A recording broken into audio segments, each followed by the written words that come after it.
Welcome, I will be your instructor for this module on budgeting. The objectives of this lecture is to firstly help the learner understand the differences between budget and budgeting. Secondly, to introduce the basic concepts of accounting such as bookkeeping, journal, ledger, etc. Thirdly, to orient the learner to the practice of summary of accounts in social welfare agencies. Fourthly, to facilitate in the basic understanding of the important concepts in budgeting techniques and types. Finally, to help the learner understand the basic steps in budgeting. What is budget? Budget is a statement of financial results expected in the future. Now, what is budgeting? Budgeting is the process of preparing a detailed statement for financial results that are likely to happen in a period of time to come. Budgeting is useful as it helps in segregation of activities and making provision for the funds. It helps to choose the best option. It helps to find out areas in which cost reduction can be done. Thus, budgeting can be defined as the process of setting financial goals, forecasting future financial resources and needs, monitoring and controlling the income and expenditure. The important concepts of budgeting are budgets, operational plans, cost estimation and income generation. Before we move to the budgeting techniques and steps, let's try to brush up on the basic accounting concepts. Basically, there are many concepts in accounting and many types in accounting. We will be discussing about some of the basic concepts such as accounting, bookkeeping, journal, ledger, cash book, financial statement, income and expenditure statement, balance sheet and analysis of financial statements. We will start with accounting. Accounting is a system of recording of business transactions that create financial information about the organization to facilitate decision making. According to the American Institute of Certified Public Accountants, accounting is the art of recording, classifying, summarizing, analyzing and interpreting the transactions and communicating the results to the interested users. Second is bookkeeping. Each and every organization will have many monetary transactions every day, but it is hard to remember all this transaction in every respect. Hence, it becomes important to record these transactions in detail and in a systematic manner. This process of recording of transactions in a systematic manner in the book of accounts is called bookkeeping. The next concept is journal. Journal is a book of accounts in which all day-to-day business transactions are recorded in a chronological order and in the order of their occurrences. Transactions when recorded in a journal are called as entries. Journal is also known as the book of original records, or it is also called the primary entry. Next is ledger. All the accounts identified on the basis of transactions recorded in different journals such as cash book will be opened and maintained in a separate book called ledger. Ledger is a book of accounts in which all type of accounts relating to assets, liabilities, capital, expenses and revenue are maintained. It is therefore a complete set of accounts. Next is cash book. Cash book is a book in which all cash receipts and cash payments are recorded. It starts with the cash or bank balance at the beginning of the period. There are different types of cash book, namely symbol cash book, bank columns, cash book and petty cash book. Next is financial statement. Financial statements are statements that are prepared at the end of the accounting period. Financial statements are prepared by NGOs in the form of receipt and payment account, income and expenditure account and balance sheet. Next is income and expenditure account. Income and expenditure account is the summary of income and expenditure of an organization of a particular year, and it is prepared at the end of the year. In this account, revenue expenditure and revenue income of the year for which the income and expenditure account is prepared are taken into consideration. The balance amount of this account is either surplus or deficit. If the income side of this account exceeds the expenditure side, the difference is a surplus. In case of expenditure side exceeds the income side, the difference is deficit. Next is balance sheet. The objective of preparing a balance sheet is to show the financial stability, strength and soundness on the last day of the accounting year. The balance sheet has two sides, namely asset side and liability side. Opening balance sheet is required to prepare the balance sheet of the current year. The balance sheet is one of the most important financial statements. Finally, financial analysis of the financial statement is very important. Financial analysis is the art of interpretation of the financial statements. It refers to the way of establishing meaningful relationship between the income statement and the balance sheet.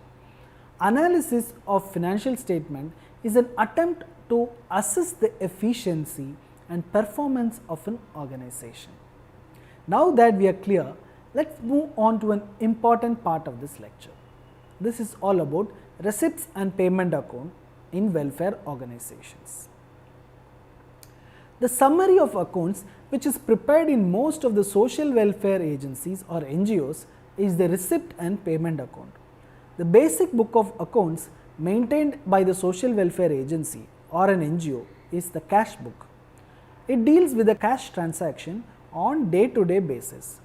But at the end of the financial year, the social welfare agency or the NGO is supposed to prepare a summary statement. The most commonly prepared summary of accounts is the receipts and payment account. In this summary, all receipts are recorded on the debit side while all payments are shown on the credit side.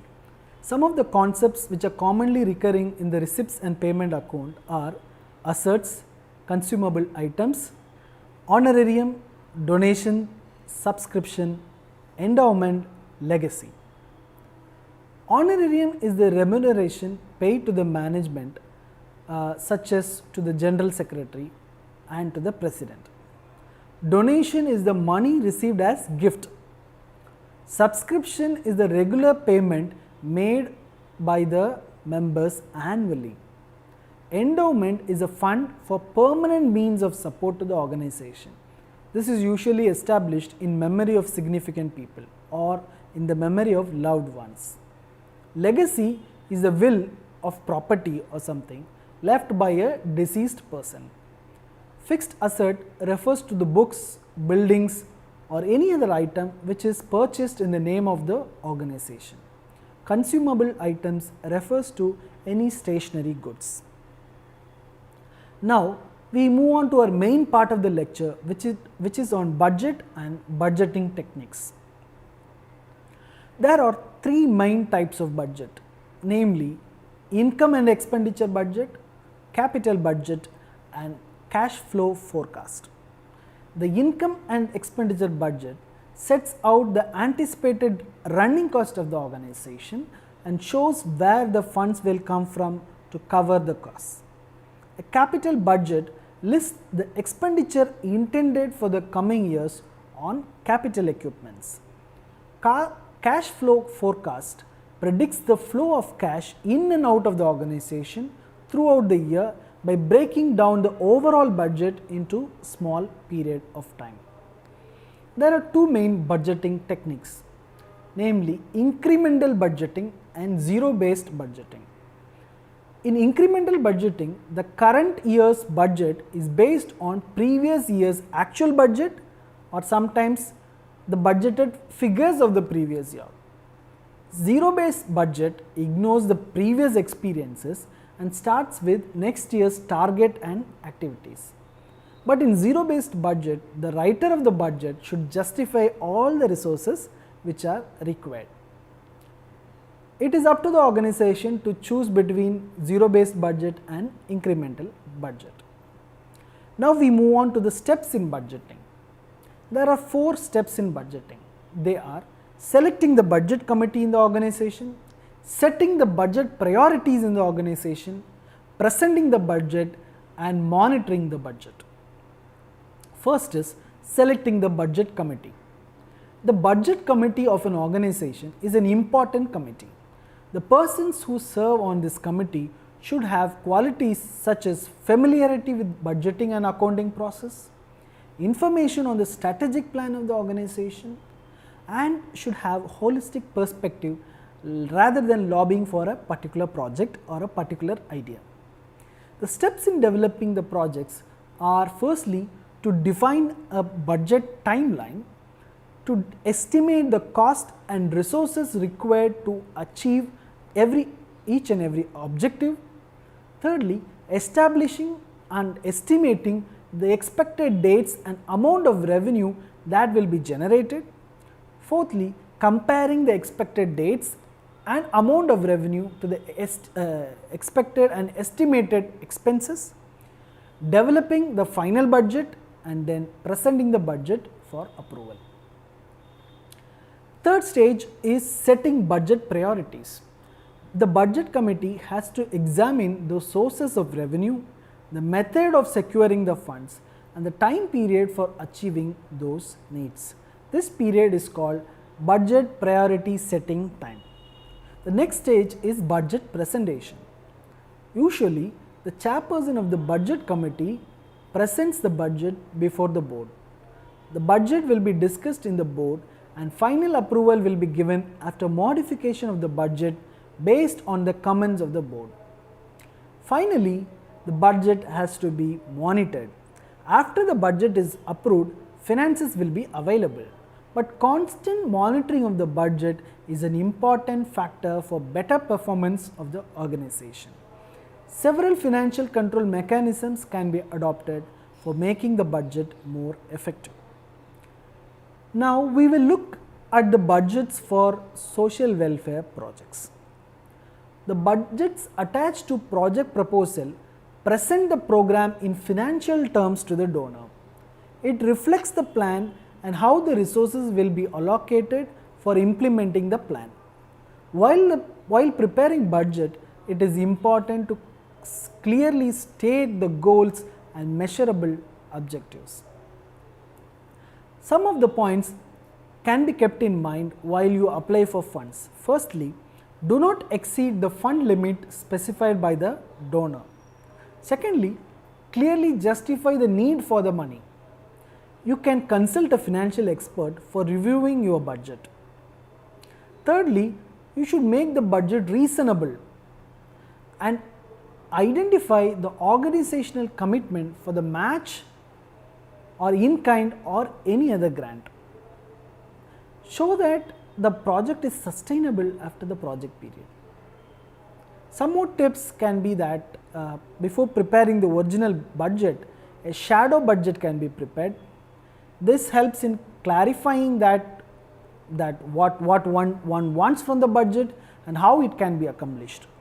Secondly, in recent times, the idea of participatory budget is evolving, wherein the field level staff will also involve in developing the budget proposal, which will help in developing it more realistically, both in terms of financial and in implementation levels. We have reached the end of this lecture. Let's do a small recap.